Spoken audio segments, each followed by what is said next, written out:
So thanks everyone that is already here. Just giving a couple of few seconds to allow those that are still yet to join us to be live with us. It's always an amazing time hosting this series, and I'm already impressed with the knowledge that we've been sharing over this past month. Since the first week in month, we've been holding the Empower the Truth Summit, and every week we've been addressing a topical issue, and we've been having an awesome session with the respective trainers that we've had. And today is not going to be an exception. We believe that the more that we empower journalists and other stakeholders in this space, the higher their chance of being able to more effectively perform their roles. And I'm really looking forward to the knowledge gap that we are going to fill today, because if you look at the previous sessions that we've had, they were really quite impressive and quite responsive.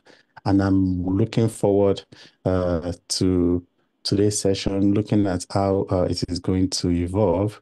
And already we have lots of participants already. So thank you very much for joining us today. My name is Paul Adepoju, and yeah, I'm the community manager for the International Center for Journalists Pamela Howard Forum on Global Crisis Reporting.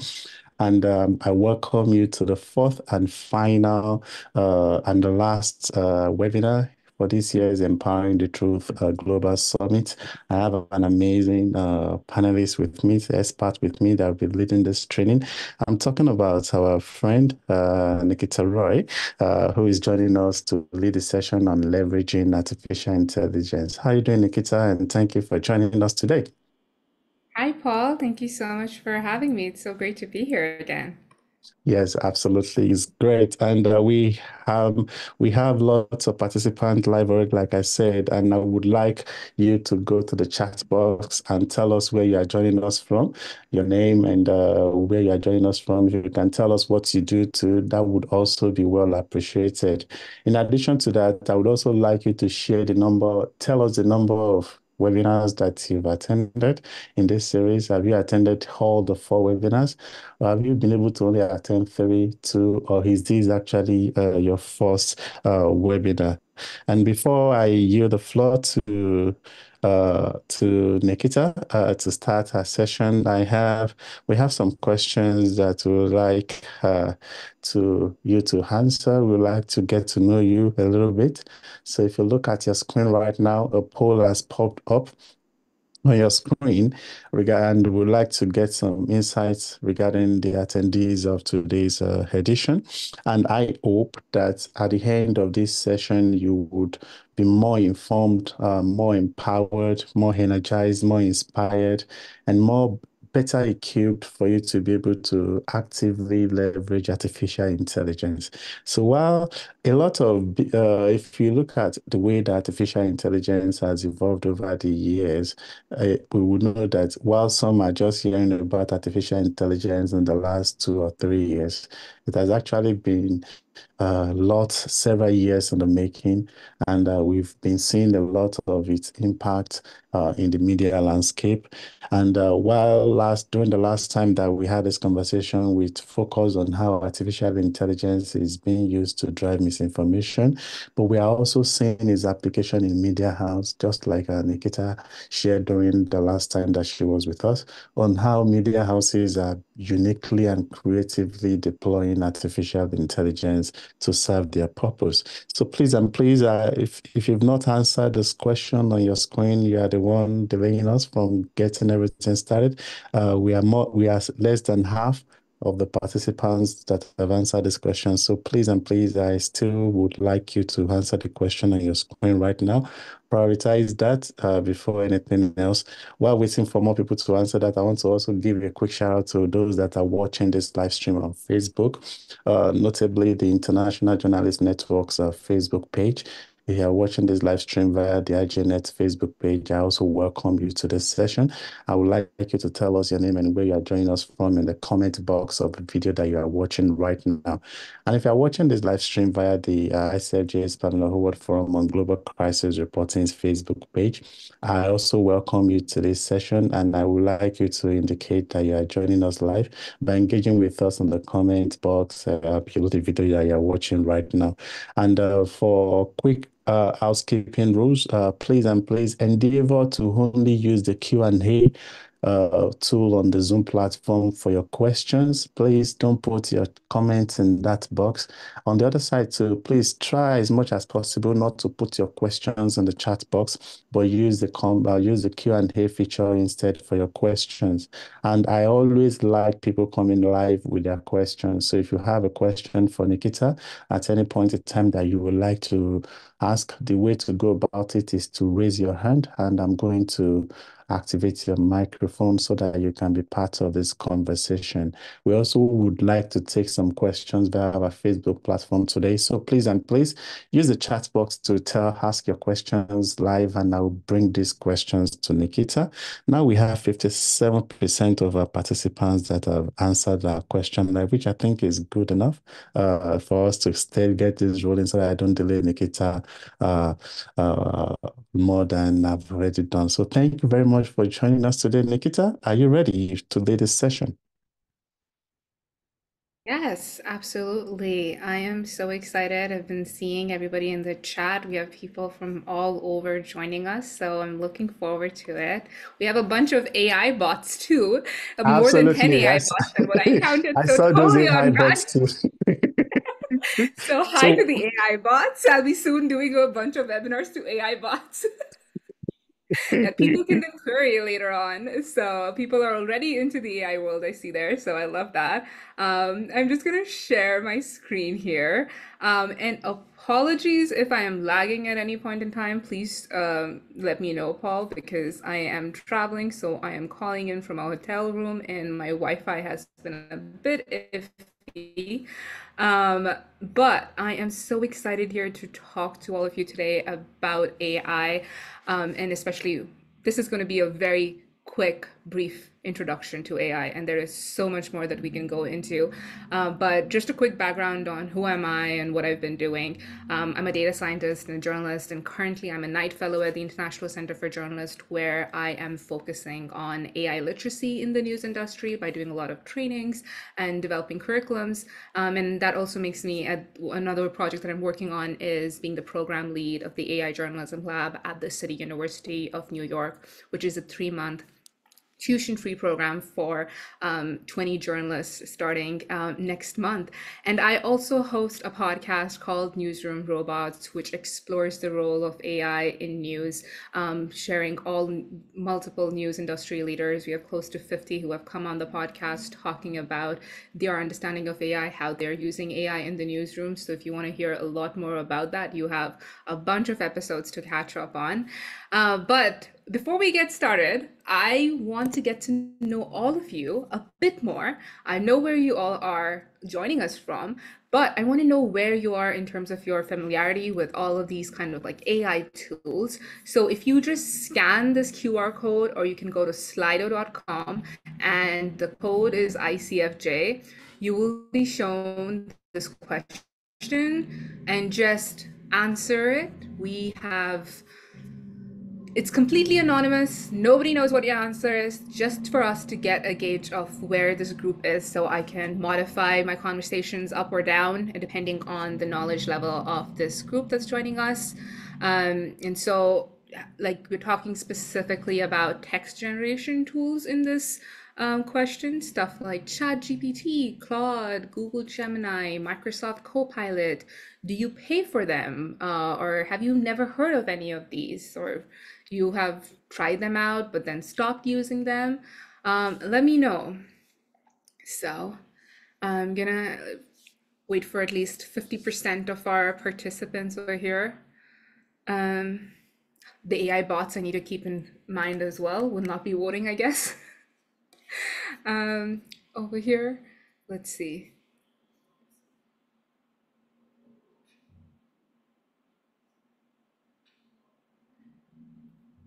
I do this at every webinar workshop that I do. So I like to compare where the baseline is. Um, an average of 40% of the group have usually never used ChatGPT. So if you are one of them, it's totally fine. Uh, we'll see where this group is at.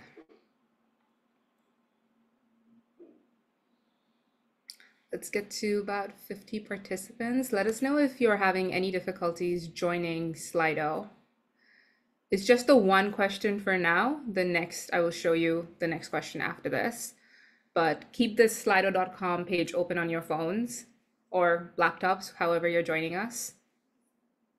Nikita, can you give guidance on those that are only joining this session on the phone?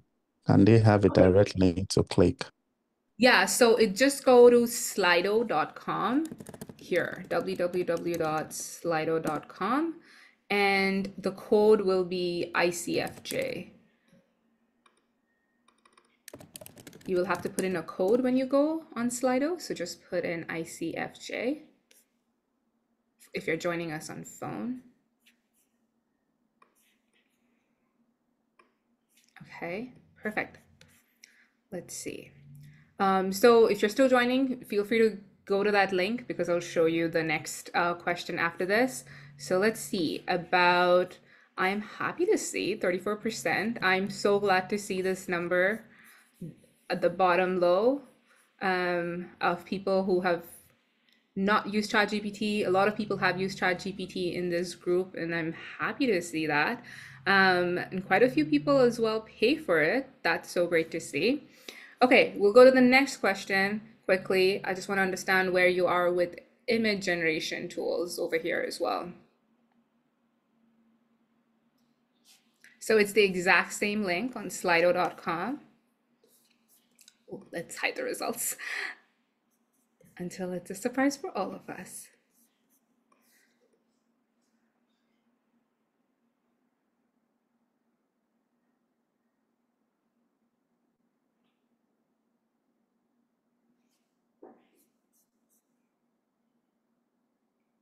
Okay. Let's see where people are out there.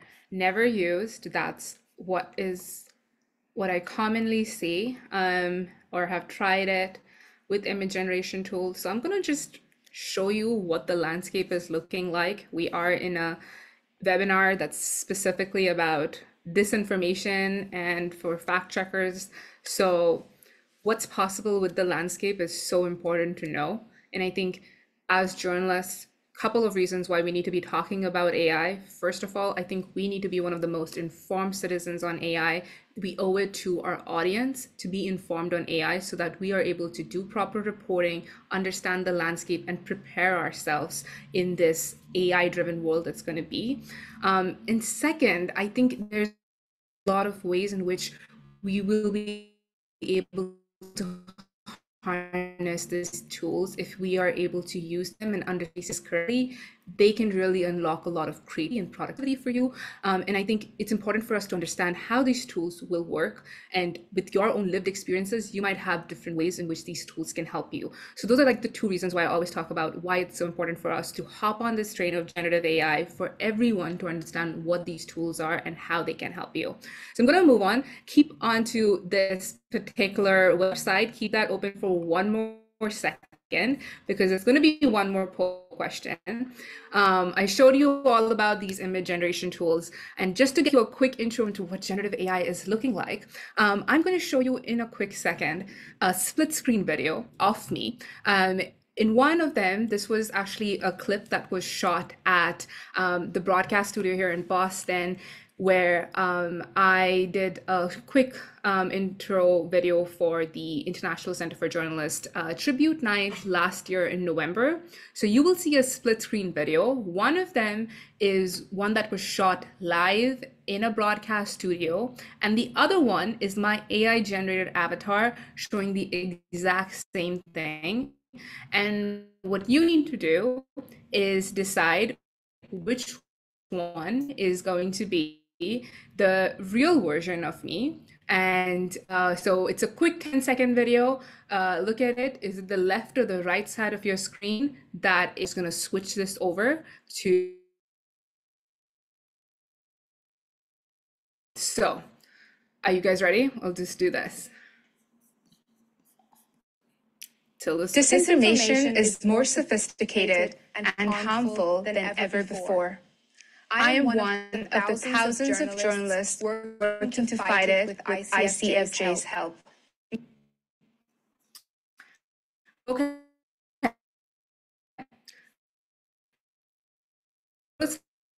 Slido.com and tell me which video do you think is the original. So one of the main reasons I wanted to show you this was to see how easily anybody who has access to the internet, I didn't even have to pay to create that entire AI avatar video. The ease at which I was able to create that was just uploading a 2-minute video of myself onto this platform called HeyGen, and I was able to create this entire AI avatar video. I've been showing this to like multiple places where I've been talking, and it's usually about 50% of the room will get it wrong. So I'm gonna wait for a few more people. I want to see where people over here in this room are. I'm seeing maybe a lot more fact checkers. Let's see. Okay, let's show the results. Video on the right side of the screen was 51%. This is really tight. Wow, interesting. Okay, cool. Which video is the original one? Unfortunately, we as a group we haven't gotten it right. The video on the right side of the screen is actually the AI generated one. The video on the left side is actually the original version of it. And I'm showing all of this for you to understand what is generative AI. When we talk about generative AI, we think just text generation, but it goes way beyond that. Generative AI is basically, first of all, it's a subset of AI that is generating outputs, everything from like text, image, video, music. It's learning patterns from the input data. So what you're seeing over here is it's learned from the left side of the video. It has learned the input data, and then it's gone and created that output of mine over there that mimics everything. It's mimicking the way my eyes look, the way my lips are moving. It's trying to add these like human-like features where my lips might be like, I'm licking my lips and stuff like that, but I didn't do that. It was a broadcast studio. They would have cut it out, I'm pretty sure, and made me do it again if you had recorded it. But you can see it's like everything has been mimicked. It's mimicking every single thing from all the way to the pixels, and that's how these kind of AI models work. So all of this is to say, this is really a subset of generative AI. It can lead to a lot of consequences, and there's a lot of implications that we might be seeing, especially for fact checkers. The work is going to get difficult, but in order for us to deal with all of that, I think we can also use generative AI to its power to help us unlock productivity gains to be able to combat it. And so I'm going to be talking a lot about it today. But before that, I just want to get into what AI is, because that part of generative AI that you see is really just a small subset of artificial intelligence, but it's making big noise right now. But this is really what I would say is like the big AI domains that are related to news in AI and how it's been broken down. And I'm going to show you examples for everything from like speech, vision, natural language, machine learning. I think these are words that we need to start getting comfortable with knowing what they are and knowing that they are very different from large language models. In fact, the news industry has been using AI for over a decade at this point. So AI is not something new, and it's not taking away our jobs.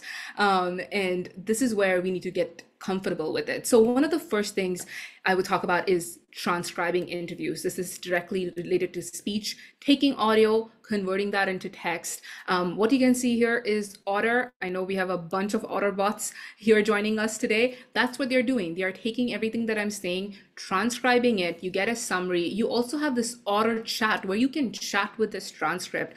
I have over here the first episode of my podcast with Matt Carolean from the Boston Globe. I use Otter for my transcriptions, for all of my podcast episodes. Why I use it mainly is for the chat feature, is because I can go back and forth with it and chat. I had Dalia Hashim from Partnership on AI join me on one of the podcast episodes, and this is one of the ones I always use an example because usually have to, she had listed like 9 different questions in the conversations that we should be asking and thinking about when we are getting AI vendors, onboarding AI vendors, or like vetting them. And she had given me a list of like 9 different questions that we should be talking about. And I was like, this is amazing. And I wanted to use it for something that I was writing. And so I just went to Otter Chat and I was like, what are the 9 questions that Dahlia said that we should be asking AI vendors? And it listed everything, all the 9 questions, pulled it out perfectly. But I would say all of this you can do if you were the person interviewing, and then you know exactly what AutoChat is doing and giving you the correct information. You also know the questions to ask because I was there for that interview. I know exactly how it happened. But this is one of the biggest use cases for us, I would say, is transcribing interviews, transcribing any speech to text and being able to chat with it as well. The next thing is converting news articles to audio. What you see over here is from the Wall Street Journal. They have been having these features where you can listen to an article. So there are tools like Speechify, 11 Labs, where it actually can clone your voice as well. OpenAI has a text-to-speech API. It can turn any text into very natural sounding voice over audio. The era of very robotic sounding voices is almost to the end right now. You're having very human, natural sound voices that can be that people are using. So this again is helping us unlock our content into a different format. Not everybody has time to sit down and read an article, but they might be on the go and they want to listen to it. And now we are getting them to read our articles and repurpose our stuff into multiple different formats. And that's where it's really, really helpful. Another one is talking about image recognitions for searching photo archives. So the Associated Press last year introduced an AI-powered image search that allows users to search beyond just metadata. So what do I mean by that? Here on the left side, you can see this is what the regular search of AP looked like. I had put in the exact same thing that said, people cheering New York Yankees. That's the photo I was looking for. I only got 2 results, and frankly, they weren't even that good. But with AP's newsroom, what it was doing over here, it was matching with the metadata. So if people were saying people cheering New York Yankees, the metadata had to have something related to that, otherwise it would not show up. And as a result, not everybody was having, there were only 2 photos that matched it. But with the AI-powered image search, what is happening is the AI model is able to look at all of these photos, understand them, and then be able to match it with your query. And so it's like they're having their own set of eyes. It's beyond just metadata. So when I asked people cheering New York Yankees, it gave me almost 2,000 results. That's like exponential amount of photos that I had access to now as an editor to look through. And all of them were like pretty great photos compared to what I previously got. So again, we have this huge archive collection, especially of photos. And how can we get access to the exact photo that we want, the exact article that we want, to be able to repurpose that in a different format? And this is where AI is helping, AI image search especially is helping wires like the Associated Press. Another one is, again, talking about this computer vision, the ability for a machine to be able to read a photo and understand that. And this is what the New York Times did. They created a digital archive. Back in 2021, they built out a tool that used computer vision that allowed them to take about 10 million articles that were in print and converted that to web. What you can see over here on the left is like a schematic representation of how an AI model is looking at a New York Times newspaper, because everything in usually like the newspapers, it's all structured. You have a subheading, you have those paragraphs, you have the images. So they programmed the AI model to understand where the headlines are, where the subheads are, where the paragraphs are. And then you can see over here, this exact thing from print was automatically converted to text. And they were then able to create 10 million articles to the web. essentially what they did was preserving history. They were able to convert all of those hard work of journalists that was done during the print era and put them to the web so that we could preserve the work that has been done for centuries later that we can go back to. And that's where, again, computer vision and AI has been helping the news industry. And this is, again, another thing about what the Associated Press has been doing. It's auto-generating articles from data. So this concept of robots writing is not new. This was actually one of the first things the AP did back in 2014, where they were using a different form of AI, which I need to clarify. It's not generative AI, and I would highly suggest nothing from generative AI should be used in this out of a purpose. What the Associated Press did was a different form of an AI technique called natural language generation, and they used it for their corporate financial earnings report, which allowed them to go from 300 every quarter to close to 1,007. That's an exponential amount, again, of coverage of companies that are being done. This also allowed journalists then to not just be writing the same type of article, which was just again and again, just like a repetition. There was nothing new that they were adding to it. Now those journalists could go out and focus on more analysis, figuring out if there was anything, an anomaly that they can go and investigate further. And again, it led to higher coverage of companies, which means more data was out there, more stories were out there. But the way in which this happened is technically a bit more further, because it's very important to understand what natural language generation is and why this happens, because this exact thing has been done for a lot of data like financial earnings report. It's been done for housing, it's done for sports, it's been done for COVID data. What you see over here is kind of like a rule-based way in which they have to understand all of this data that's there. And the AP journalists actually created a bunch of templates of all of how these corporate earnings report news stories should look like. And it's like game of Mad Libs, basically. It looks at if, based on the corporate earnings report, if Apple's net income was high or low, if the earnings per share were high or low, what the revenue was like. And based on all of that, here you can see if this rule is true, this is how kind of like the rest of the text should be written like. And with that, it's so again, a human journalist was part of that. They are the ones who wrote the entire structure for all of the articles, and then based on how the exact data, the structured data was giving you up or down, automatically there were rules to decide what that story should look like and how those sentences should be formed. And this is how they have programmed to write articles. And this is very different from generative AI, where generative AI, as we look at later, just can make things up because it does not have this sort of structure. A lot of the Associated Press and everything are using these articles to go straight to publish. However, for generative AI, nothing should go straight to publishing. And we'll get into that a bit more later. The next example of how AI is being used in news is automatic source detection. So this is an example of the American Press Institute, where they leverage natural language processing to have computers be able to read their stories and then identify the people who have been quoted or attributed and the particular categories that they are in.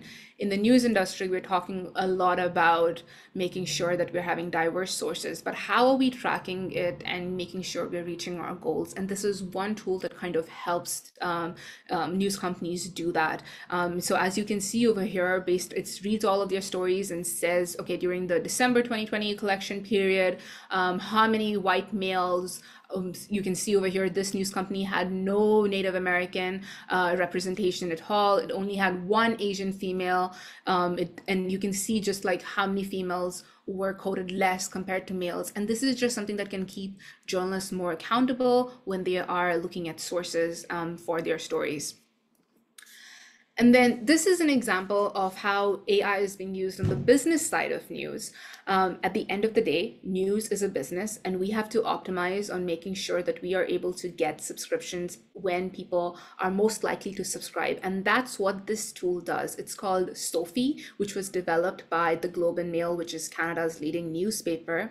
And it allowed newsrooms to have a dynamic paywall access by being able to predict when and which story would a user be most likely to pay for in order to access. So if I'm somebody who is into a lot of tech stories and there's a story about OpenAI that comes and they suddenly put a paywall, they know that they will put a paywall there because I'm most likely to read that based on my past reading habits. But if there's a story about New York Yankees and I have never even lived in New York and I'm not at all into sports, they have an idea about that, so they might let me read that for free. So again, instead of like an editor deciding which stories to paywall, it's based on what our past reading habits are so that we can maximize on when a person is able to subscribe the most. And as a result, making sure we convert more subscribers and help the business over there.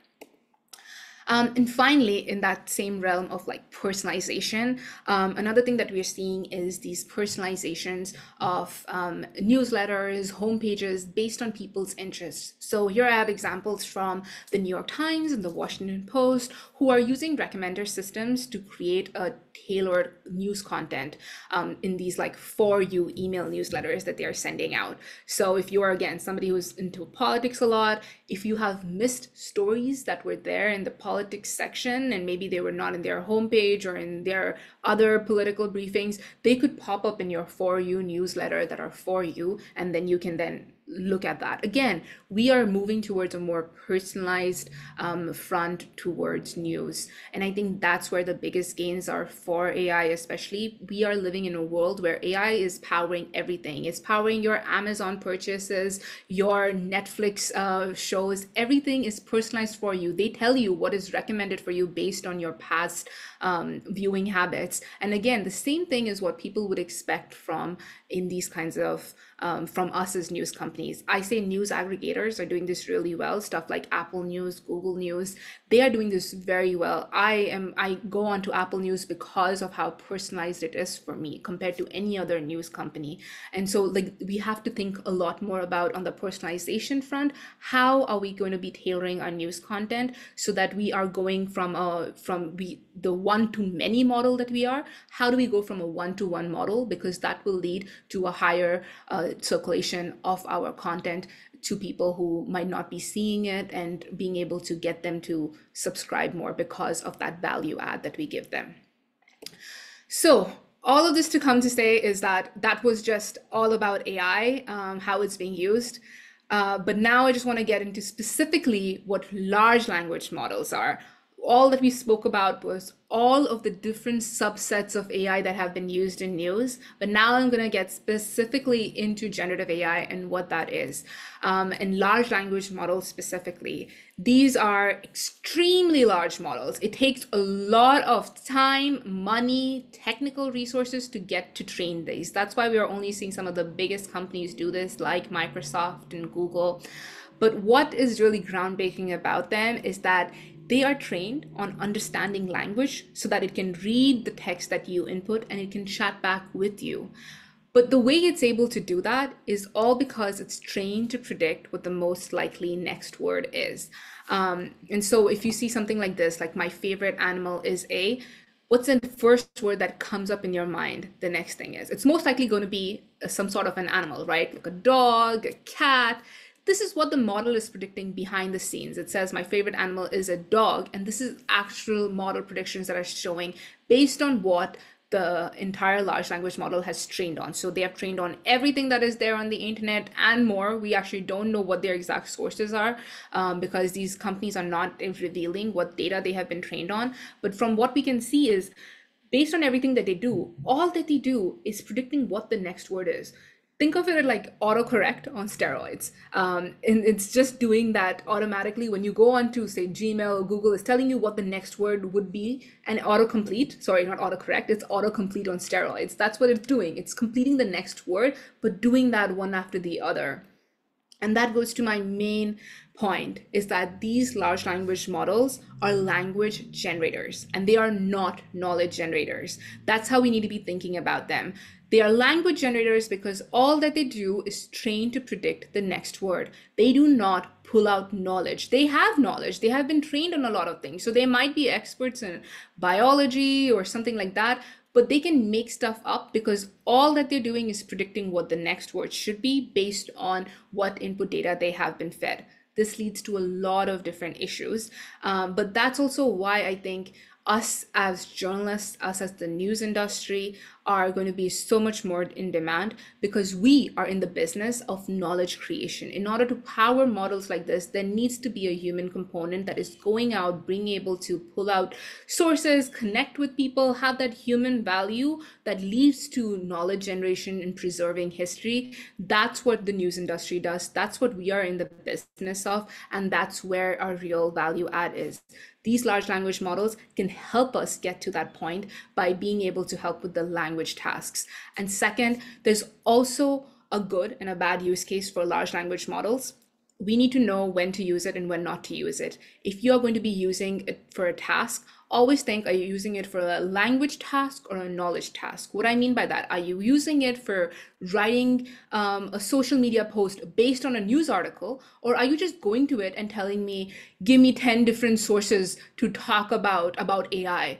And that is a completely wrong use case to do it. If you are going to ask it for like research of like, tell me 10 different sources, if you're going to chat GPT 3.5 and asking a question like that, that is a wrong use case for large language models because you are focusing on a knowledge-based task, and that's where it will struggle. And it will just be predicting the people, and you will not be getting the right answers there. So I want to get into the risks of using large language models first, because we need to know what we have to do to prevent this. And the first thing is, because it is trained to just predict the next word, that's why hallucination occurs. It's when an LLM just like makes things up that aren't true, they don't make sense, because of that prediction factor to it. And the second thing, the second big problem with large language models is called memorization. This is when a large language model just can repeat or it remembers the text it has been trained on. So if it's something like a unique text, or sometimes we also still don't know, there's a lot of research that's going into this problem, because if you put sensitive data into a large language model, there is a risk that that might come out in some other output. And so that's why that's one of the risks of using large language models, because it has the capability to memorize, but we still don't know why it's happening. Also, one of the biggest issues with that is that it could spit out copyrighted content. That's one of the crux of, at the heart of the issue of the New York Times lawsuit against OpenAI and Microsoft, because they were able to produce, those models were able to produce verbatim New York Times content. And the reason that happened was because of a technical flaw in large language models, which is memorization. Because the New York Times articles would have been quoted and put in so many different places, those were Pulitzer Award-winning articles that were being verbatim produced. They might have been in so many different places, so it came up in their training data a lot. Plus, that is something that would have been a very unique way of writing that was there. So the large language model just sucked it up and it remembered, and it was able to produce copyrighted content. And what does this mean for us? And what should we not do with these kind of large language models? So first of all, don't use it like Google. This is not Google. This is a language generator. At its core, a large language model is only predicting text. Don't use it like Google. There are certain tools that you could help to assist you with Google, and I'll get into that later, but this is for the foundational model. If you're going to chat GPT 3.5, don't use it like Google. Second, assume every single response you get are factually incorrect. Like you have to fact check anything that you get from any generative AI tool, even if it is connected to the internet or however it is. Finally, don't put any private or sensitive data into this, because again, because of the memorization problem, it can spit things out. And finally, don't publish anything without checking for plagiarism. If you don't, first of all, don't use these to go straight to publish. You need to have an editorial component. You need to have a human judgment. You need to be able to work with these models and add your own input. But if you ever do, you might be accidentally having some sort of copyrighted content, and then that liability will fall on you as the user, on you as the journalist using it. So just a quick overview of what the top conversational AI tools are. We have OpenAI from ChatGPT. There's Microsoft has Copilot, which is powered by OpenAI. So it's basically the same model. Gemini has its own model, Google. And then we have Claude from Anthropic. And I actually bounce around between all four of them because I think all four of them have different strengths. Currently, my top favorite is actually Claude from Anthropic. But ChatGPT just has a lot of different features that I really like.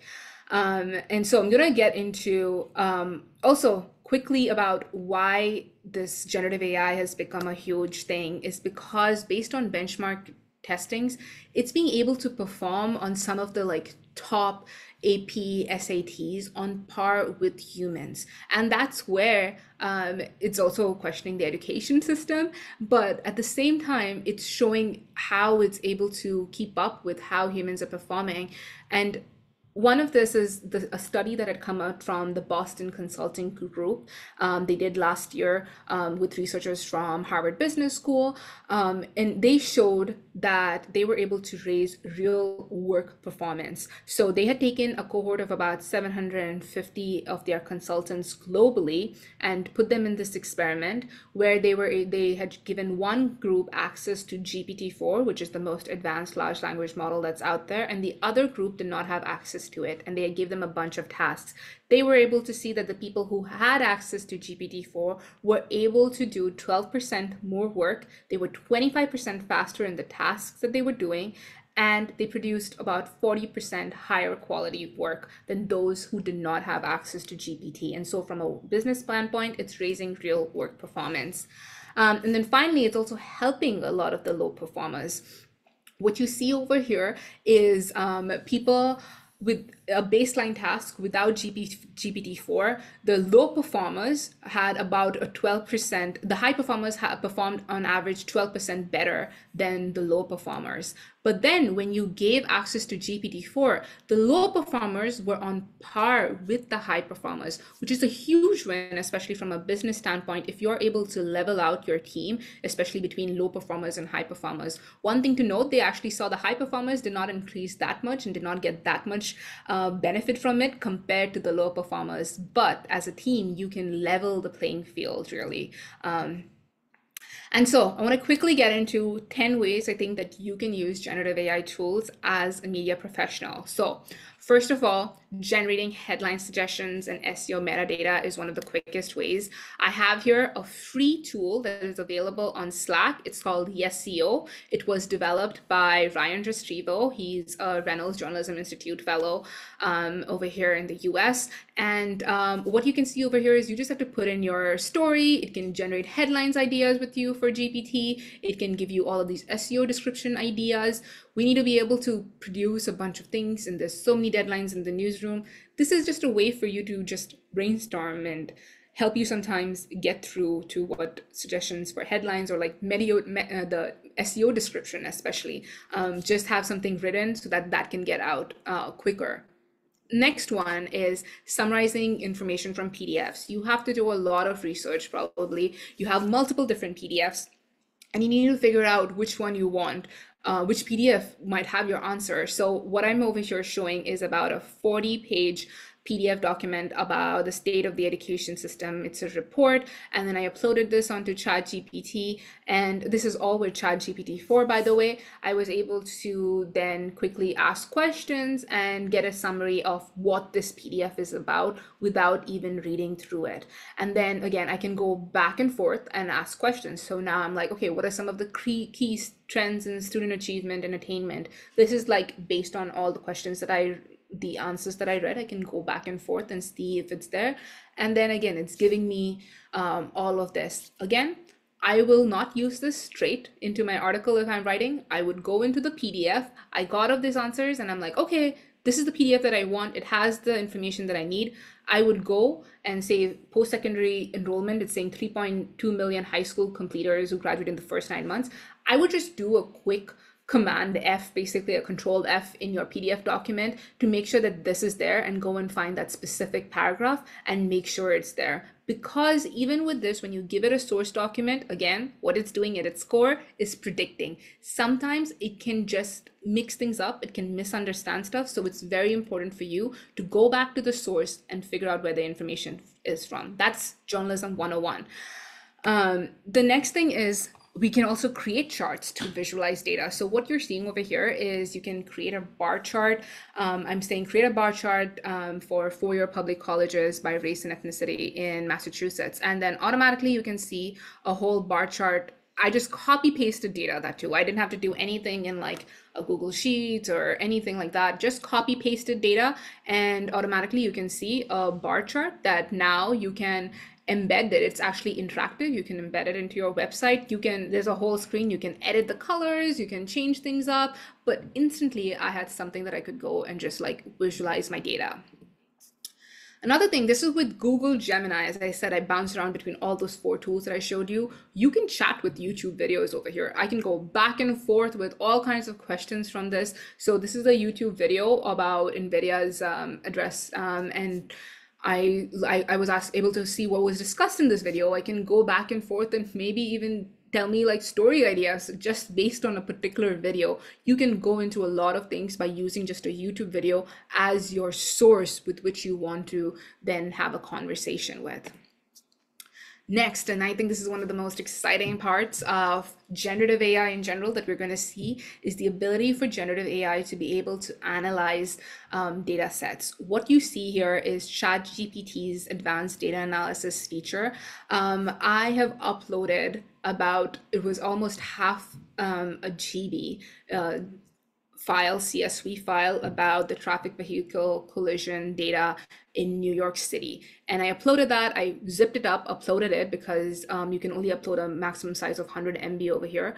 But what happens at the back end, and this is very different from the language generation part, it does language generation. It also does code generation. So it can write code. So as you see over here, it's analyzing data by writing the exact same code that a data analyst would be writing.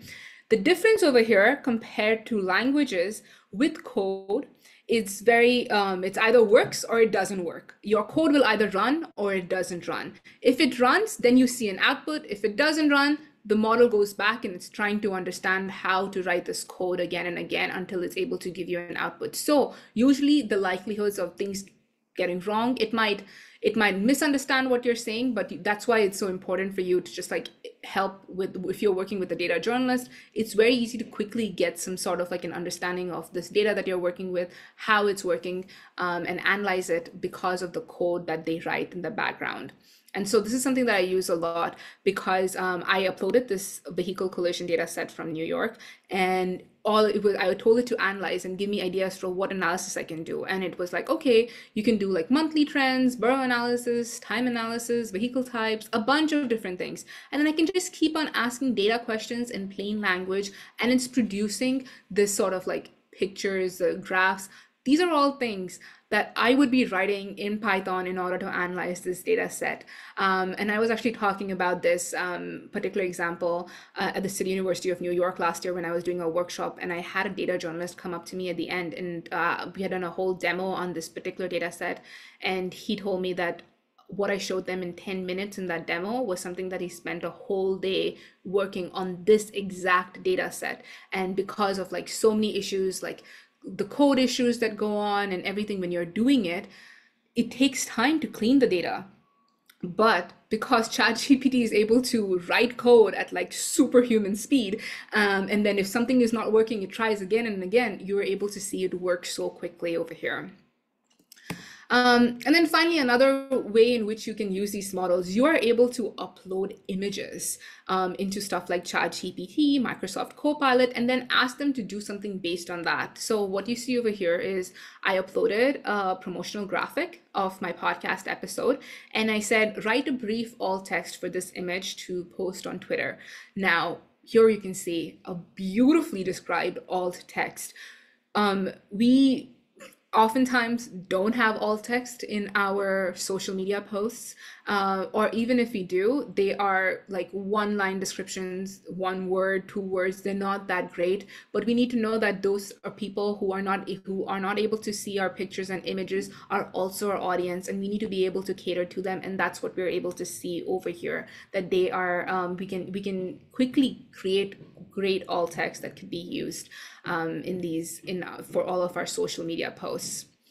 And then finally, this is another tool that I would suggest using if you are trying to use generative AI for research, and that is Perplexity. It's a chat-based search engine. So I am talking about like what these very tough big questions of like, what are the consequences of using copyrighted material to train AI without permission? It gives me a great answer over here, as you can see. But what's really interesting that I find is that, okay, I need to double check every single sentence. That's something that is not possible with like the baseline ChatGPT 3.5 models that you might see. But over here, what you're able to see is for every sentence, it gives you a citation. So this is number 2, and I can just click on it and it will take me to the exact website that it was getting this quote from. And so I can read it and double check if they have, first of all, understood that material correctly, has it hallucinated, and what the source is. We have to go back to what we have to do all the time is double check the information that we're getting from these chat-based search engines. But if you're doing like a quick exploratory research, it's super, super helpful to be using these. Tool is Toolsys, actually. I like Tool is because actually does is looking at the entire web, but what tools like Consensus does is they are looking specifically at research papers. So if you are fact checking a particular scientific kind of question, like does creatine help build muscles, you can quickly ask this question over here and then look at a bunch of studies. You're able to see whether it is like it's a what type of a study was it, it's highly cited, they are automatically doing all of this in the background, what the population was, what the sample size is, what the outcomes are, all in a click. With just a line of text, you're able to gather that information, so that you know if you're fact checking a particular kind of like scientific statement, you have the supporting data to get that, and then you can go forth and like read that entire research paper to make sure it's correct. But again, on a snapshot, it's giving you a lot more information. Similar to this tool is a tool called Elicit. What I like about Elicit is actually, apart from that, if you want to compare a bunch of different research studies and then be able to quote maybe a couple, you're able to do that over here. You can see you have all of the studies that are related to the topic you're looking at, all the summaries, all the main findings from them, what the methodology would look like. And see, at a glance, I can see like 3 of those papers didn't even have a methodology because they were more conceptual papers. But then I was able to find the papers that had a methodology and I could go and click on it. So this just saved me so much time. If I had to go onto Google Scholar, click every single paper and then see, oh, this is not for me, this is not for me. But here, at a glance, I was able to compare a bunch of different papers about that particular topic and see whether they were meeting my criteria or not. And then this is another one of my favorite tools called Oasis. What I use it for is being able to voice your ideas and then just letting AI transform them into text.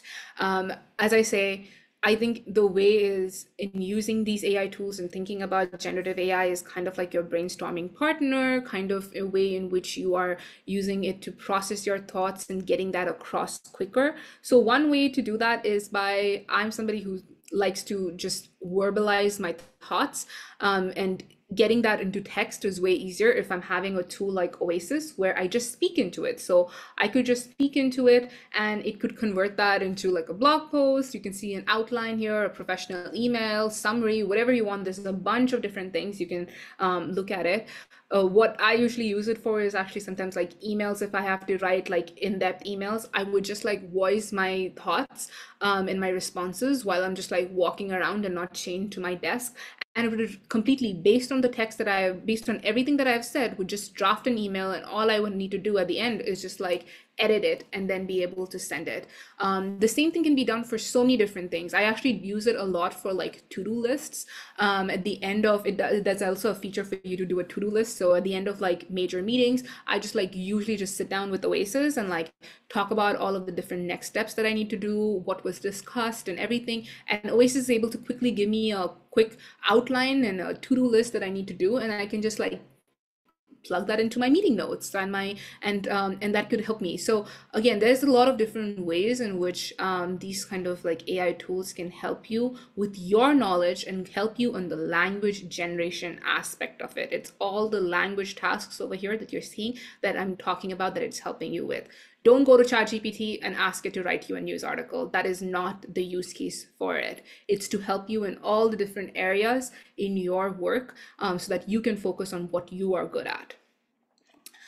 And I want to quickly show you what's possible with image and video generation tools, because this is a disinformation focused webinar. I want to talk about where the landscape is so that you are aware of what is possible and how easy it is to manipulate stuff. There are two sides to it. People can manipulate everything, and the bad use cases, the bad actors are going to propagate disinformation. But we can get into that later. But I also think there's a lot of like good use cases to help with creativity in different newsrooms for like image and video generation tools. And we need to be talking and exploring that a lot more. But here's what is possible currently in Photoshop. Photoshop has its own generative AI model. It's called Adobe Firefly. And what you're seeing over here is generative fill. All I have to do is circle what I want in the photo and what I want changed. And automatically I'm able to add yellow road lines to it just by typing it. Now you have generative fill and you made this full landscape picture, change the dimensions of it. And here you have, you completely change the background just by circling stuff, adding, describing what you want. You want a red arrow sign, it generates a red arrow sign. You can completely manipulate an image any way you want by just dragging, dropping, and describing what you want. It does not require sophisticated Photoshop skills anymore. You've created an entire lake in this picture. With generative AI fill, you're able to add the northern lights over here, different versions of it that you want. You can create these very realistic images from here with tools like Adobe Photoshop, and it's all built into them now. This is now Adobe Firefly for video. Again, how quickly things are able to, you can change this to a cool morning, change it to golden hour. Like this is all by text that you're able to do that. There are a lot of use cases, I would say, for stuff like this, like adding transcript to videos. I would say for newsrooms, you want to get accessibility is a focus. You want to get transcripts on all of your videos that you're putting out on social. You're able to do that. Here you're able to find B-roll just by the single shot of video. It's able to create this B-roll. This is all generative video that they're able to do. And so this is just different ways in where the video landscape is right now. Over here, you can see an entire storyboard has been created by Adobe Firefly just with a script that was given, all of the shot details, everything that is there. So there's a lot of advancements that's happening in the video generation space. And then finally, this is another tool called Runway ML. What it allows you to do is it allows you to select specific areas of an image, and then as you can see, it's setting them in motion. You can make this boat now move, and it's an image. You can make this truck move towards you. Any sort of movement that you want to add to an image is now possible with Runway ML, and there's just so many advancements. We have OpenAI Sora that is coming out with just a prompt. You can create all of these different types of videos, but it goes even further than that, taking from images and just changing videos just by text. And that's it for me. I'm happy to take any questions. If you want to learn how AI is being used in media, you can go to newsroomrobots.com. We have a podcast, and we are also launching the Newsroom Robots Academy, thanks to ICFJ. And so you can scan that QR code for a link to sign up to our waiting list to know how to use AI to help you with to be more productive and be more creative in how you can use generative AI tools in your work. And with that, Paul, I'll open to questions. I know there might be a lot of questions, so I've kept a bunch of time for that. Thank you very much. We do appreciate that. Thank you for, I'll start with thanking you for the practical examples, for the case studies, for the tools and resources that you've shared. And while Nikita takes, oh, you're already done. I wanted to give you some minutes to drink your water, but I think that is done already. We have I would let's take the few questions that we can take live. So please go straight to the point. Make your questions as concise as possible so that as many people as possible can ask their question live. So I'll start with Ajibola Hamzat. Ajibola Hamzat, you have the floor. Yeah, thank you very much, Nikita. Can you hear me, please? Yes, I Yes, we can. can hear you. Yeah. Okay, thank you very much. So thank you again. So my question is, how do you know when somebody is using generative AI to tell a story? I mean, you said ChatGPT is meant not to generate knowledge. So when you have a journalist using that to generate knowledge and produce a news report for you, how do you detect that? Okay, so I think the way in which we are thinking about generative AI, if people are using it to write an article and helping them to write an article, there are tools out there that helps you detect generative AI text, but I think they are not effective and they are not the way we should be going. What we should be doing is going back to, again, journalism 101. We are verifying and fact checking every single thing that is in an article. If you are getting an article from a journalist, you need to double check all of the sources. Where did they get that from? Did they go and get that from ChatGPT? That is not a source. Did they go and get ChatGPT, or maybe they went to Perplexity and they got a particular source and then they double checked that the particular comment or a particular stat from there and they included that in their article? That's okay. I'm okay with that. Did they then use ChatGPT to help them write that article in a better way, or they framed to help them frame their lead maybe? That's okay. Again, it's okay to use ChatGPT to help you draft an article, to help you again with the language sides of writing an article. It's not okay to use ChatGPT for the knowledge purposes where you just use it without even fact checking it, and that's where that's the distinction that I would be drawing for journalists. But it comes back to you as an editor. Go back to like the 101 of what we do. Fact check every single source. Thank you very much. Palve, you have the floor. Your mic, Shubhagin Palve, we've activated your mic. While waiting for Palve, we can also take Rabi Raj. Rabi Raj, are you ready to talk? Yes, thank you, Paul. Thank you very much for the opportunity. And Nikita, thank you very much for your informative presentation on the possibilities of AI in media. I'm from Nepal. My name is Ravi Raj Baral, and our journalism history is like 125 years. And the newspaper is called Gorkhapatra, from where our history started. And we are digitizing all the past copies of this newspaper, but that's in Nepali language. Yes, we can work with AI, but how do you see the problem of language in other languages and other part of the world rather than English or dominant languages? Thank you very much. Yeah, thank you for that question. That's a really, really important question that you're talking about, because everything that I did speak to you about today is mainly for the English language. There have been advancements that have been done for languages like French, German. I've been hearing from those newsrooms, but I would say for stuff like Nepalese and I like still go to like I'm from my parents are from India. I'm Indian, and so I like go to like their regional languages and see maybe can we like converse in their regional languages, and it's still not effective. I think this is a time where we need to be talking about this, but also for you as a news company, I think this is also something that we need to be looking at with the tech folks because they have the power, they have the resources to be able to then work on language models to help with this particular problem. So I'll take the example of actually Schibsted, which is in Norway.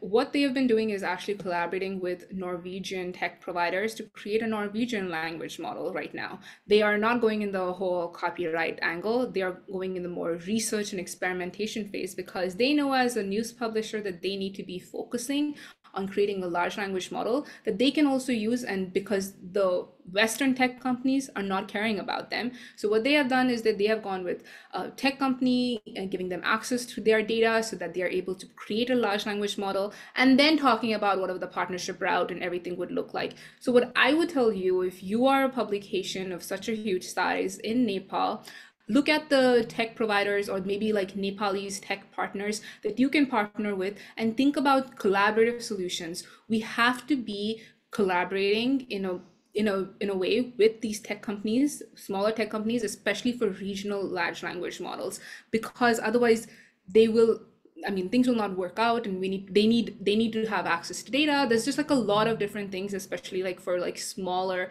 countries and languages where the people are not focusing. So I do not know of anything that is currently happening in Nepal. Maybe you can be the pioneer of that. Thank you very much. We have again a Daniel. Daniel, are you ready? We also have a Brima Jallo.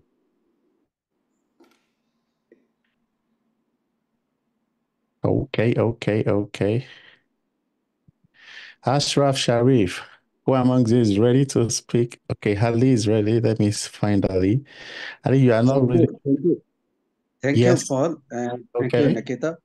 I Okay. found this session very useful, especially in our Pakistan. The media is developing its tools with new innovations.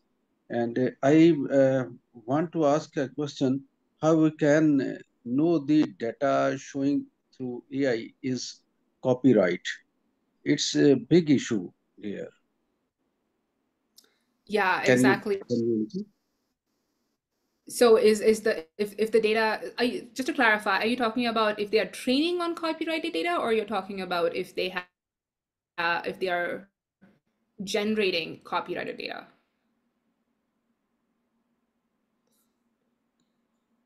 Ashraf, can you handle I don't know that? if I lost Can you. you? Okay. Probably you should speak generally regarding copyright in general. I think you've mentioned it, but do you have guidance and suggestions on that? Yeah, I mean, if as I said, they have the ability to sometimes generate copyrighted data. So what I would be doing is, I think a lot of sometimes newsrooms also do this, is like running things to plagiarism checkers. Especially if maybe you're working with a freelance article or whatever, freelance writer or whatever, like you need to like make sure if you're doing like source quality control, right? In the same way, I think of these like tools like ChatGPT and stuff like just another person that I don't know. I don't know their quality, so I need to be doing my own quality control for plagiarism and stuff like that for generating to see if they have generated any copyrighted information. But the other side of like training on copyrighted data, that's like a whole other big Yeah. Okay. Ali Afridi, you there. have the floor. Ali? Uh, yes. My name is Ali Afridi, and I am from Pakistan, tribal journalist. Sir, my question is that how can we control social media nowadays? There is the time of social media. Day to day, print media and press media is going downward. So, what we will do, and this Did we lose it? I think so. Let's go to Daniel Mendez. We'll come back to the issue of social media in a bit. Daniel, are you ready? Yes, I'm ready. Hi, thank you so much, Nikita. I'm wondering if you have any recommendations for kind of some of the generative video stuff you showed us was amazing. I'm a documentary filmmaker, but I've also done kind of short news pieces in newsrooms. And so I signed up for the with the QR code that you sent for that information from Newsroom Robots. But I'm wondering if you have any other recommendations of good places to go and see some of these potential tools or recommendations for how people are using them. Are there other good kind of resources right now that are on top of this stuff that you would recommend? So there is one creator group that I really like. They are called AI Lemon Academy. Sachin Kamath and Diana run that together. And they are actually one of the sources of people that I go to see how AI is being used in the image and video generation space, because that's actually not my forte and I don't concentrate on that quite often, but this is where I get my information from. So that would be one place I would direct you to. But keep on top of what Adobe is doing. Adobe is doing a lot of things. They just had their Adobe conference yesterday and they came out with a bunch of releases. I'm still digesting through all of that. So maybe if you come to a webinar in a month's time, I will have all of these slides updated with new things that Adobe is doing. But they are rapidly putting out more and more information. So Adobe is another keep on top of what they are doing. I can't hear you, Paul. That says, thank you. We go live to Esther Nakazi. Esther, how are you doing? I'm well, Paul. Thank you, Nikita, for this very insightful presentation. I didn't really understand the imagery very well. Does somebody have to initially put in an image for AI to generate the image and make it better, or AI can actually, you just put in a text and say, generate for me an image of an African man in a garden doing weeding or something like that? Yeah. Thanks for that question, Esther. Yeah, I didn't get into image a lot. So there are different ways in which you can use image generation tools. One way is what you spoke about just now. You give it a prompt. So you give it a text and it produces an image. You say what you want it to do, you describe it. So you can go to tools like Midjourney, you can go to ChatGPT itself, and they have DALL-E, Microsoft Copilot, all of these tools. You can go give them a sentence of what you want, and it will generate an image for you. The other way in which you could do is what I was showing. You upload an image, so that I think has a lot of consequences, especially for like disinformation.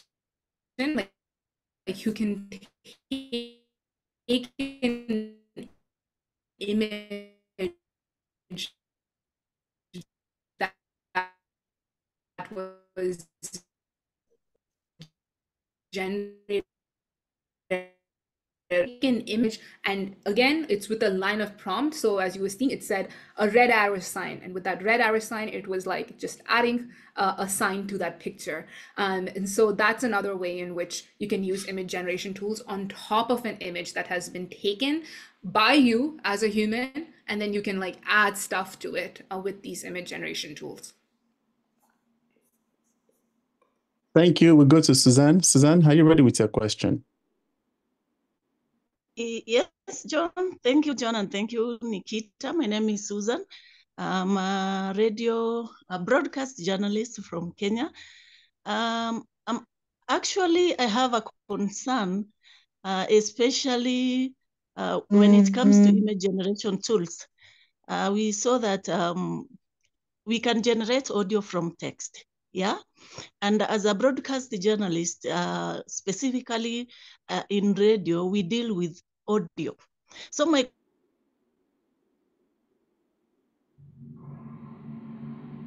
Susan, are you there? Oh, did we lose her? concern was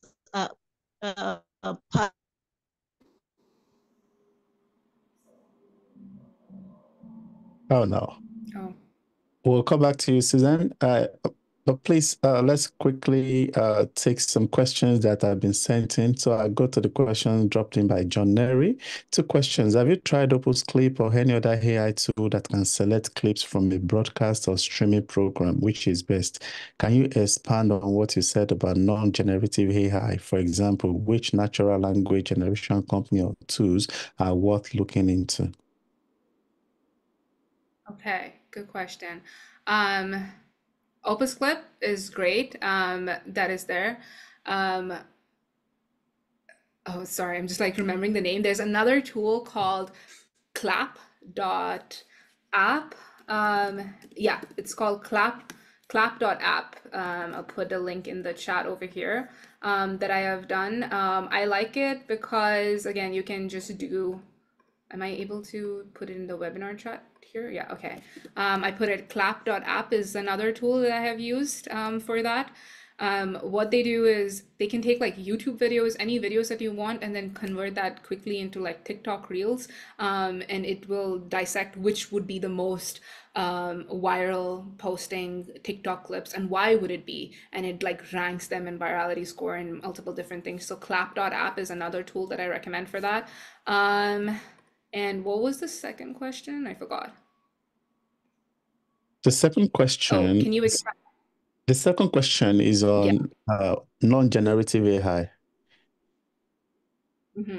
Yeah, so non-generative AI, those natural language generation companies that are there are, depending on where you are, if you're in the US, and if you're doing, there are companies that focus on like specific beats, I would say. So there Okay. is a company called Lead AI here in the US. It focuses on local sports reporting. So they do those non-generative AI based articles that will produce a bunch of like sports articles covering all of the local sports coverage for your news website. There is also United Robots, which is another automated content producer for a bunch of different publishers use them. This is another tool that you could look into. So I'm just dropping the link into the chat for that. United Robots, and here is Lead AI if you are in the US. Yep. Okay, thank you very much. There is this question from Terry Mazim. So is it okay to use these tools to improve the language, grammar check, etc., or to give them information and a writing style format and tell them to use that information and write an article in the given writing style and of course do fact check again? Yeah, I think that's the way in which we would be headed towards. There are like talks about how do we like people are thinking about like fine tuning large language models. Effectively, what that means is like maybe you are training an entire voice and style of a news company based on their entire rich history of archive of data to be able to help with style checking the articles that are written and making sure the voice is there and all of that. So you can get them to start writing in your voice. That's all about the prompting part of it. That's what prompt engineering is, and we can get a lot more complex into it. What I did was like in less than an hour showing you an introduction to AI, but there's a lot more deeper. So just look into prompt engineering, and there'll be a lot of resources you can find on Google regarding that. Thank you very much. Kandani, you have the floor. Thank you very much. Can you hear me? Yes. Oh, thank you. Thank you very much for this very informative information. I think the presentation itself was very good because there are lots of examples. So I think that was good. So my question is to do with the situation here in Africa. Most of us have not used a lot of these AI applications, and for several reasons. One of them is that most newsrooms, because of financial problems, I think they're not able to use AI that on subscription because they cannot afford subscription. And I'm looking at the situation that has happened with CrowdTango. I've read that it's going to be discontinued. But the truth is that most of African newsrooms have heard about CrowdTango, but they've not used it. So it's like most of us in Africa are talking about AI, but we are not living AI. That is, we are not using it. I'm looking at what has happened with CrowdTango. Like, Okay. how is it going to be for newsrooms like where we come from, where we have not yet used it, but some of the AI is being, discontinued. And then I think that's a good question regarding potential widening of inequity regarding AI, and considering the fact that I think you mentioned the project by various media organizations to actually develop tools on AI for themselves. But in developing countries where the resources to actively drive these initiatives are not there.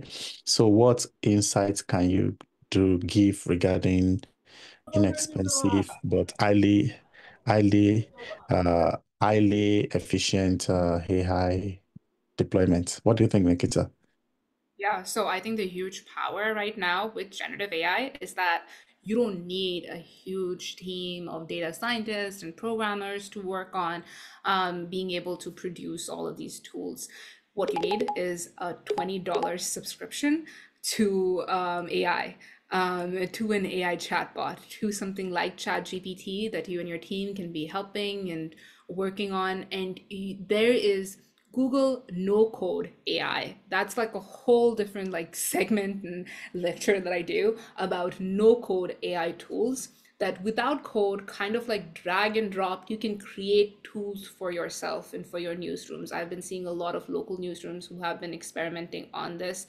I think this was going to be a huge, would be leveling the playing field, especially for smaller, under-resourced newsrooms. All you have to do is be able to invest in this one tool that can help you get to do a lot more different things. And also because we're from sub-Saharan Africa, I just wanted to drop in over here a podcast episode with Gregory Gondway. I think he would be a researcher that you'd be very interested in checking out his work. I had done a podcast episode with him about how journalists in sub-Saharan Africa are using ChatGPT based on research that he had done. This came out last year, but he has a lot more research that has come out, but it would be very insightful for you. I think that $20 worth just to experiment with these kind of tools is actually a huge is quite worth it for $20 that you can do. Yeah. Yeah, that's very, very, I think, try it out. Thank you very much. Pfizer, are you ready to ask your question live? While waiting for Pfizer, there is a question that I think we can quickly take. Nikita, you mentioned this move towards greater personalization of news and the one-to-one model. Okay, Pfizer, are you ready? Yeah, I'm ready. I'm Faiza from Pakistan. And Okay, my go ahead. question is, what role, what role do technology and digital tools play in the fact-checking process? And what are some popular fact-checking resources available to journalists? Thank you Yeah, very much. Nikita.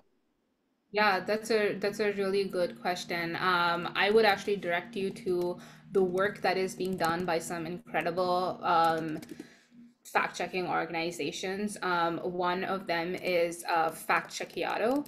Down in Latin America, Checkiado. They do a really, really great job in being able to look at how identification of fact checking. So they look at for like identification of fact checking. There's also different tools that is being currently done in Duke University's lab. That's again another like AI generated misinformation. I don't know about specific AI tools that would help you in the fact checking resources. That is not one of my expertise areas, but these would be the two places that I would direct you to. I'm actually just looking because I know Pointner just released an article about how Checkiado is using fact checking, using AI for fact checking here. how fact checkers can use AI wisely. So I am dropping this in the chat. This would be a very good read for it. So look into the work that Cecchiato is doing. Look into the work that Duke University Lab is doing, headed by Bill Adair. And I'm also dropping a really great episode with Bill Adair on the work that they're doing over there. Thank you very much. So to the question I was taking, so Nikita, you mentioned this move towards greater personalization of news and a one-to-one model. Given how much discussion exists around polarization and a lack of shared narratives and understandings, what are the concerns with a trend in this direction? I'm thinking about research and reporting on radicalization pipelines, for example, through the YouTube algorithm.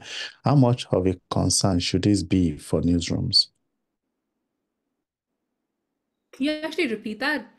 Cut out for me a bit. Okay. You mentioned this move towards a greater personalization of news and a one-to-one model. Given how much discussion exists around polarization and a lack of shared narratives and understandings, what are the concerns with a trend in this direction? I'm thinking about research and reporting on radicalization pipelines. For example, through the YouTube algorithm, how much of a concern should this be for newsrooms? Very valid concern. And I think we're seeing that with how social media is currently being recommending and the personalization is over there that is leading to the radicalization that we see on all of these social media platforms. I believe that newsrooms will have, and the way I'm seeing newsrooms do it is having a very values-based system into these recommender systems that are embedded. So you are having a bit of editorial and human judgment positioning how these recommender systems would be programmed and the algorithms would be created. So some of the stories, like maybe like an editor is feeding into the recommender system, like these are important stories that everybody needs to know. And so you're positioning some stories that people should be knowing, even if they are only interested in like sports stories, for example. But also at the same time, stuff that the New York Times and the Washington Post are doing actually in their For You email newsletters, if you look at the bottom, they will tend to introduce you to a different vertical completely sometimes, and a different topic of news stories. So it's just helping you broaden your perspective. And it's not just for you about just only sports if you're interested in sports articles, for example. Also, I think the radicalization aspect of it, I think we as news companies might not be contributing to that aspect because we're not like social media companies that are having all the different, even all the misinformation and disinformation and all the news companies, everybody together in one. We are, if you are coming and going to the New York Times and you are a subscriber to the New York Times, that means you like their writing, first of all, or you are probably in line with the values of the New York Times. And so whatever the New York Times is going to keep on positioning and putting out, that radicalization is not really happening to the degree that's going to happen on a social media company. What's going to happen is filter bubbles, as they call it, like you're only showing them a particular set of narratives. But I think that can be done if with a good recommender system, if you power that with editorial judgment. Thank you very much, Muhumuza. So I want to take a last round of live questions. So I'll allow some people to talk, whoever is able. Okay, Muhumuza, are you ready for a question? Yes, thank you. My question actually is about originality of journalism in the future. Will won't AI kill the originality of the content in the future? How are we going to separate it? Because I see it's coming. How can we separate the originality? Sorry, I can't hear you, Paul. Originality, yeah. I think how can AI help us with the lines getting blurred increasingly between AI and originality? Can AI be used to still help us separate originality from artificially generated content now or in the future? So that is the question. And I would also like you to take Yongamsen if Yongamsen is ready for the question. Yes. Hello, Paul. Can you hear me? Yes, I can hear you. Okay. Hello, Nikita. Thank you very much for that insightful facilitation. I am Nyongam Sendasi, a peace journalist in Cameroon, precisely in the armed conflict hit regions of the Southwest and Northwest. Now, posting on the YouTube, where we also want to explore to share our multimedia story on YouTube. And we also know YouTube has certain conditions where if your content is not original, that is, if your content, your video content, for example, has element of extra elements that are not produced by you, they will not, they will block your video. Your video cannot be published on YouTube. How can we handle such a situation when using AI generated video? That is the first. Secondly, I come from a part of the country where the language, in terms of the tone and the diction used, is a little bit different from classical English language speakers. Is there a possibility where AI can be customized to suit various language backgrounds in terms of local names, and diction, so that the people, the audience, can be able to resonate and understand when we use AI generated stuff? Thank you very much for those two questions. So let's unwrap them one after another. I think there is a connection between these questions, which is the issue of originality. I think the last person's question and the question around the use of YouTube on originality. So what can you say from the different perspectives regarding originality in the context of AI? So I think when we talk about originality and how do we differentiate ourselves from AI, it needs to be going back to what we are good at doing in journalism and what is unique and differentiates us from AI. And that is the human quality of journalism. It's being able to connect with audiences. I see AI as being a tool that would allow us to be out there in the communities more, reporting and connecting with people. And that's where the originality will come from. AI will be helping people write articles. The problem is, if you write an article as a news company, that is not copyrightable. Facts are not copyrightable. So if you write an article, another AI generated farm can go take your entire article and put that out and rewrite an entire article. So the originality that would come and why people would come to you and read is because you have that connection with them. That only comes if you are out there and reporting and creating connections as a journalist. I see this as a tool that will get us out of our newsrooms and out there in our communities a lot more. And that's where the originality part will be there, that will differentiate us from all of the other AI content farms that are out there. In regards to YouTube and stuff like that, if you are using AI generated videos, AI generated images to help, be transparent about it. The audience is going to be, I think we will be seeing a future where if people are using it, they would be okay with it because it's going to become so common, not just news. We have to understand this is the entire information ecosystem. You have a bunch of content creators and everything that we as news are now part of this huge giant information ecosystem. Everybody would be using all these kinds of AI generated videos and tools that they're out there. And if news companies are going to start using that, then we have to have a connection and conversation with our audience about it. If you are going to be using it for YouTube, make it quite clear that this is an AI generated video. You can also have guidelines maybe in your description as to why did you take that route. Let them see the thought process that has gone behind editorially that you might have had conversations with. And this goes back to building trust in news. We have to go back to the foundations of journalism. This is not a conversation about AI, really. This is a conversation about how do we build trust in news. And I'll drop a link to Trusting News. It's a project that does amazing work in how you can build trust in news, and they have a lot of guidance, especially for AI generation, and how you can deal with disclosures over there.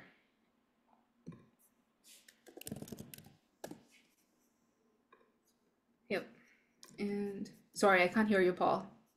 Yeah, sorry. Thank you. What about what I think is also the relevant question on customizing AI for different language backgrounds? Is that something that is currently technically possible to customize AI for different intonations, different ways that people speak?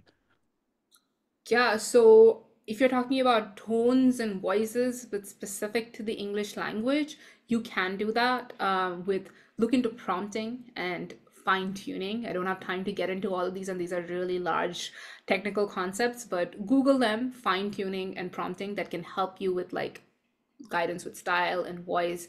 Now, if you're talking about getting these large language models to a completely new language, that requires, again, the power for these tech companies and these resources to be able to train an entire language model on that particular languages. There's a lot of work being done on particular regional languages as well.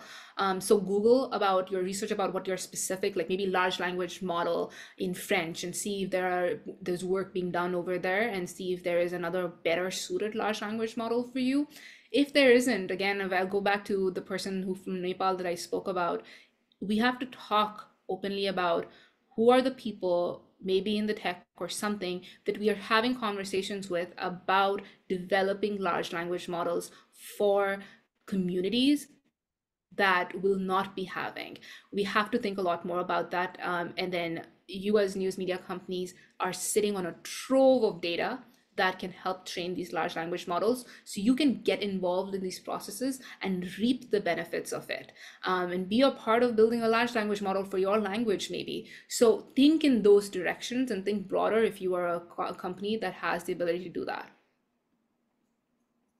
Thank you very much. There's this question from Mohammed that I would like us to take. So I'm one of Mohammed Reid writes, I'm one of the proponents of the use of modern technology, but in the face of automated news writing and content production facilities, setting news agenda by advertisers as the media is corporate, what will be the future of human involvement? Is it not going to create joblessness in the countries where new journalists are not interested in joining the field due to multiple reasons, and the senior are exposed to capacity problems?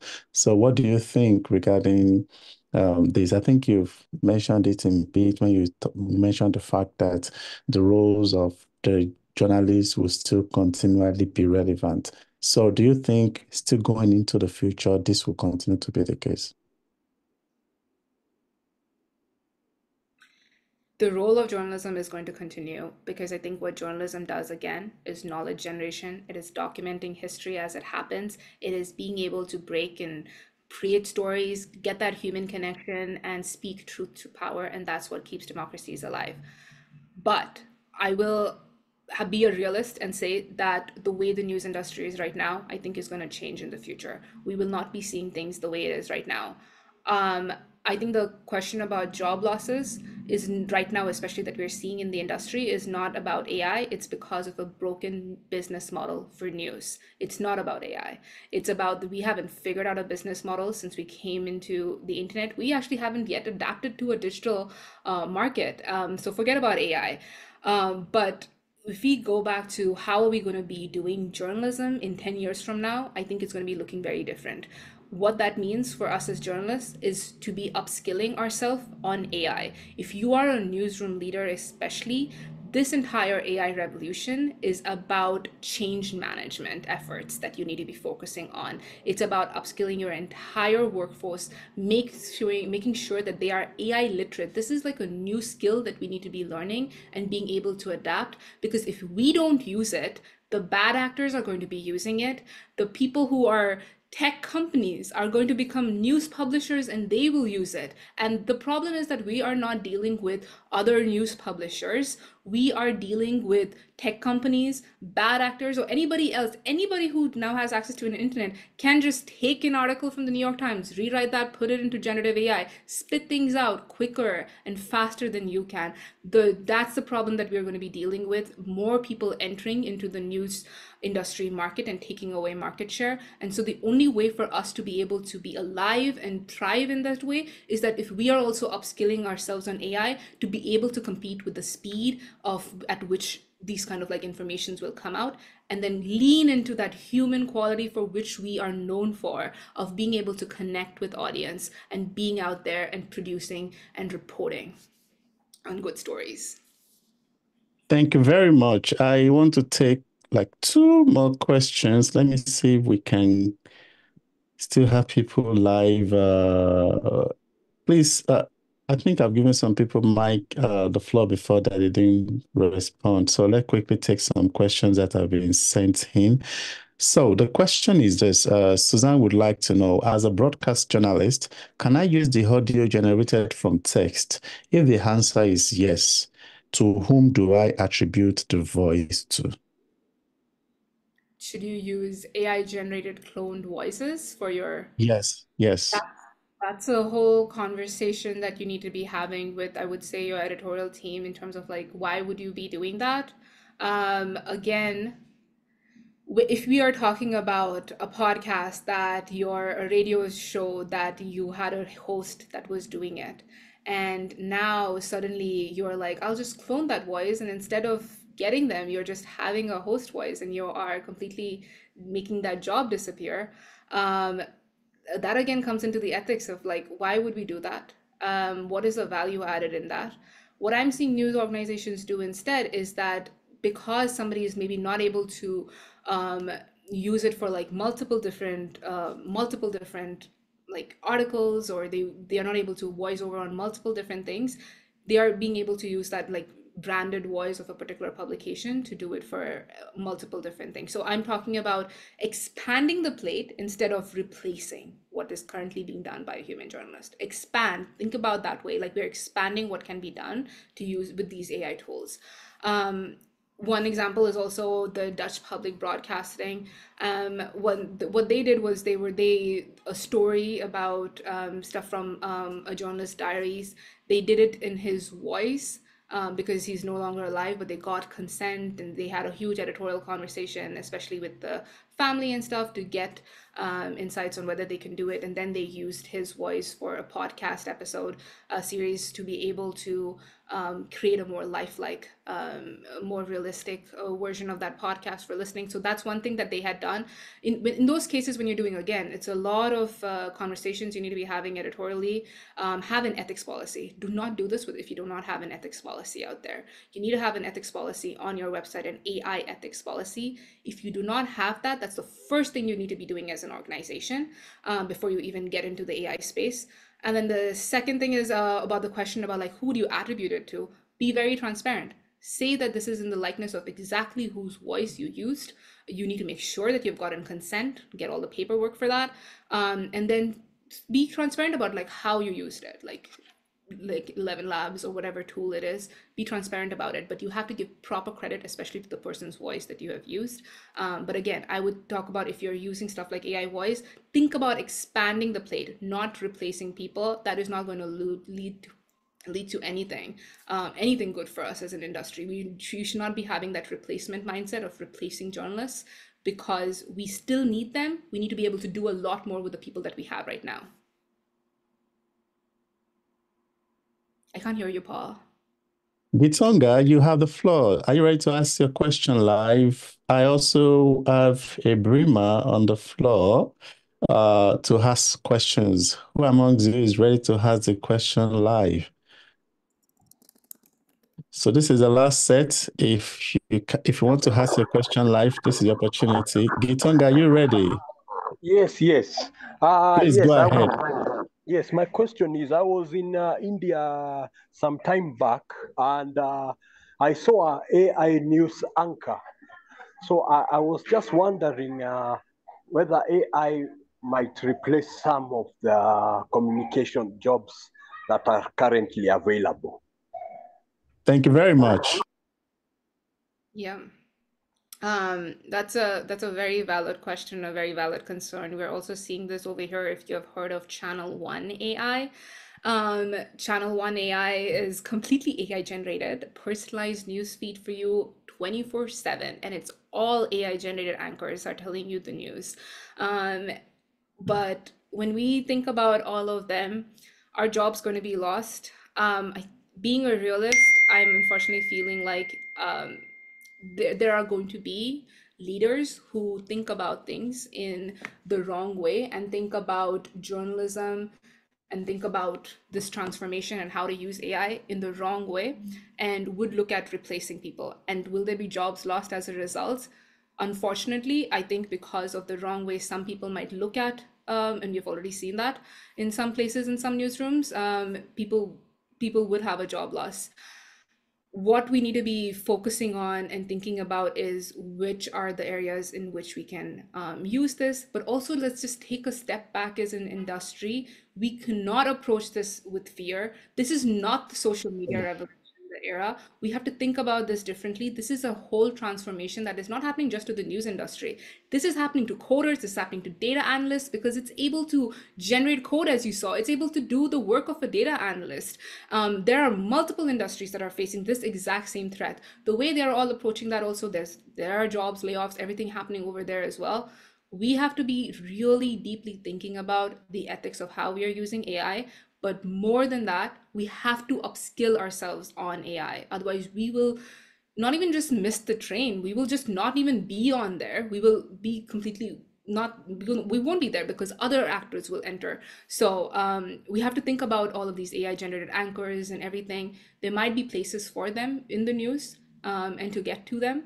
But we also have to look at how you will be using the human journalists that we have right now and developing that quality there.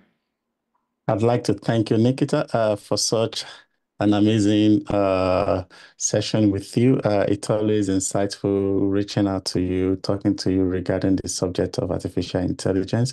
And as usual, you've expanded our knowledge base on this subject. So I really, really want to thank you very much for your expertise and for accepting our invitation on this at this particular moment. So thank you very much for accepting us. I know you have to run, so I would like you to do you have any additional final words, or you've said it all?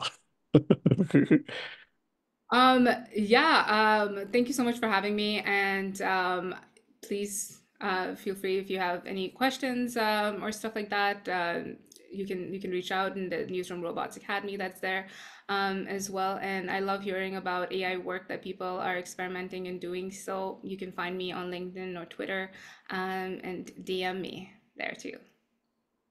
Thank you very much, and I will give you the opportunity, so we have a second part of this session, which is about providing you insights around the grant application. The official announcement is going to happen during the week, next week. Look forward to an email in your inbox that is going to tell you exactly what to do.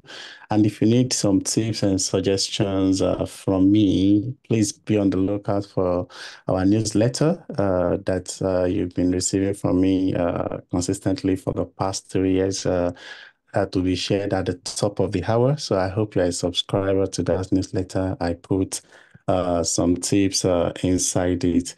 And with this webinar marks the official last session of the Empowering the Truth Summit for this year. I'd like to know who was able to attend every session. If you attended every session this year, let me know your thoughts in the comment box. And if you are also able to share some feedbacks with us regarding how this experience has been for you, I would also welcome you to also share that experience. And based on that, I know people are asking for the presentation. Yes, we endeavor to get them across to you as soon as possible. We are also curating the videos together that you can, so you can check them out on ICFJ's YouTube page. I know lots of people asked for the videos. So please, the best place for you to get the videos for this webinar series would be ICFJ's and HygienNet YouTube pages. So be checking those YouTube pages out for the videos of that.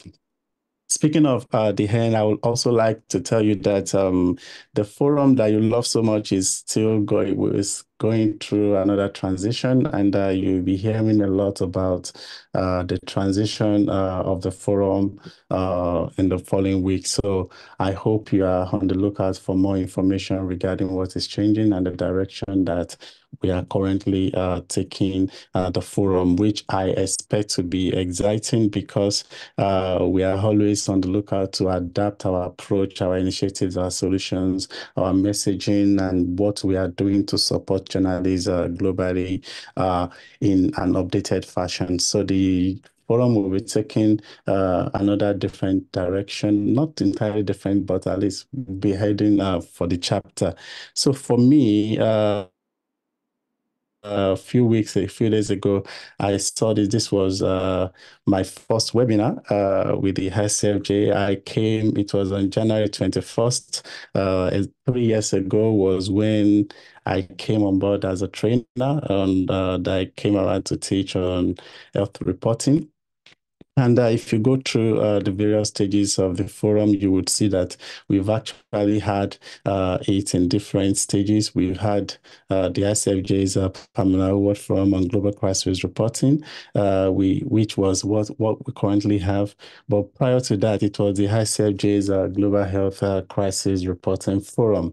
And I would like to tell you that going forward, this would also be officially my last webinar in my capacity, and I hope you enjoy the next phase of what is going to come from ICFJ. I just want to thank everybody for their support and for this opportunity to be your community manager.